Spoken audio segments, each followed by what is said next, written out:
Hey everybody, welcome back to mini reading number 4 of Stan Lee's The Devil's Quintet, The Armageddon Code. Here we go.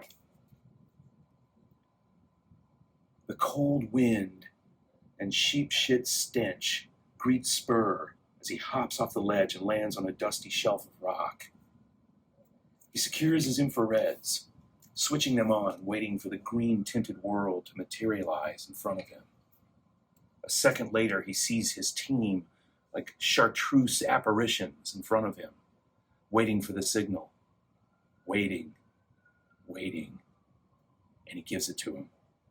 They hump up a steep slope of scrub without making a sound. Two abreast, the green world of boulder fields and subalpine vegetation swims on either side of Spur, the scrawny alder trees like skeletons. He recognizes the slope from intelligence briefings. The team reaches 2,000 meters, and the first cave becomes visible, its dark mauve and entrance unguarded. "Hold your horses! Hold your horses!" Spur whispers into his mic. The multiband radio is set to broadcast only to an elite audience of 5. A few feet away, Ticker instantly stops digging in his pack for an incendiary device. The plan is to plant 3 explosive charges around the perimeter. When the commotion draws the guards out of the caves, the plan is the unit will then gain entrance and search for evidence of a nuclear weapons program. Human intelligence on the ground in Turkey and Pakistan has suggested that Abu Asimar's terrorist network, known as the Shield of God, has gotten a hold of enriched uranium. But now the look on Spur's face in the darkness makes everybody perk up. "Something ain't smelling right," he says very softly.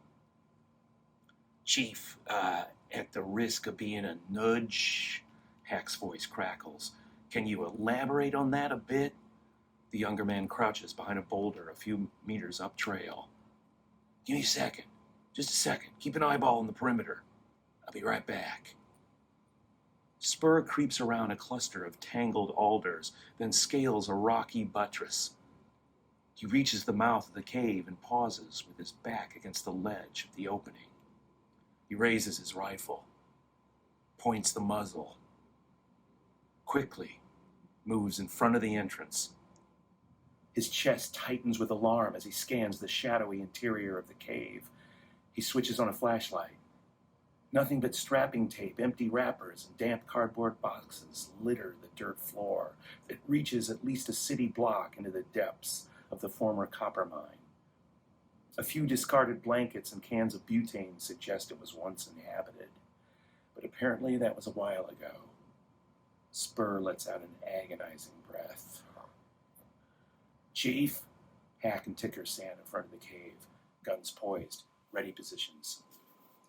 "Chief, I'm no expert, but you might want to come out here." Hack sounds grave all of a sudden. "There's something out here you maybe want to go ahead and take a look at." Spur emerges from the cave and follows the men across a narrow clearing. They find Pinup perched on a petrified limb, about 3 meters above the ground. She holds a pair of binoculars to her eyes, scanning the horizon. She sees something that makes her suck in her cheeks as though she's tasting something sour. Boo stands below her, shaking her head, murmuring something in Mandarin. Dawn is just starting to lighten the edges of the horizon, turning the sky a luminous purple and casting an otherworldly glow on the landscape. "What is it?" Spur wants to know. Pinup climbs down and hands over the binoculars. Make sure you take an antacid before you look." Spur climbs up, removes his goggles, and takes a peek through the twin lenses. His throat goes so dry he can hardly swallow. He's barely aware of his own voice as he murmurs, "Well, butter my ass and call me a biscuit."